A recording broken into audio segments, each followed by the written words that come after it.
পশ্চিম মেদিনীপুরে ক্ষীরপাই পৌরসভায় তৃণমূল কাউন্সিলরদের অন্তর্কোদলে চরমে।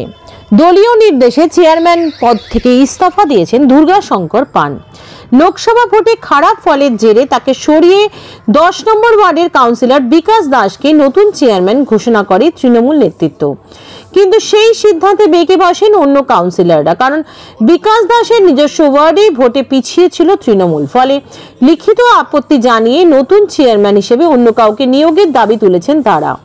এই দ্বন্দ্বে বর্তমানে চেয়ারম্যানহীন ক্ষীরপাই পৌরসভা, ফলে উন্নয়ন থমকে যাওয়ার আশঙ্কা তুলছে বিরোধী বিজেপি। যদিও তৃণমূল নেতৃত্বের দাবি তত্ত্বাবধায়ক হিসেবে পৌরসভা চালাচ্ছেন প্রাক্তন চেয়ারম্যান দুর্গাশঙ্কর পান। এ বিষয়ে এখনো মুখ খোলেননি ঘোষিত নতুন চেয়ারম্যান বিকাশ দাস।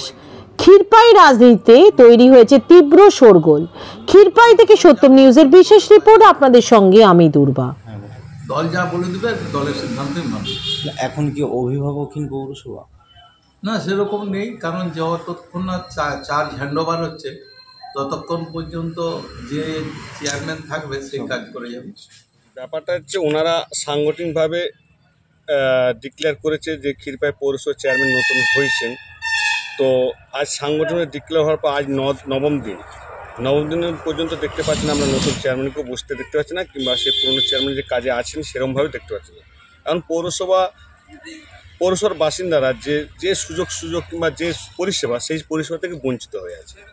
আমরা বিরোধী দল থেকে এটা দাবি তুলতে পারি যে আপনারা যাকেই করুন, আপনার দল গোষ্ঠীদ্বন্দ্ব যাই থাকুক, কিন্তু মানুষকে পরিষেবা থেকে মুক্ত করুন, সুস্থ একটা পরিষেবা আনুন। কি মনে করছেন এটা গোষ্ঠীদ্বন্দ্ব? ওনাদের দলের গোষ্ঠীদ্বন্দ্ব, টাকা কে কত টাকা দিচ্ছে এইটার উপর আলটিমেটলি ওনারা পাবলিকের পরিষেবা দিতে ব্যর্থ।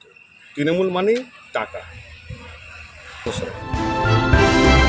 ভয় নয়, আপোষ নয়, শুধু সত্য খবর পরিবেশনার প্রত্যয়।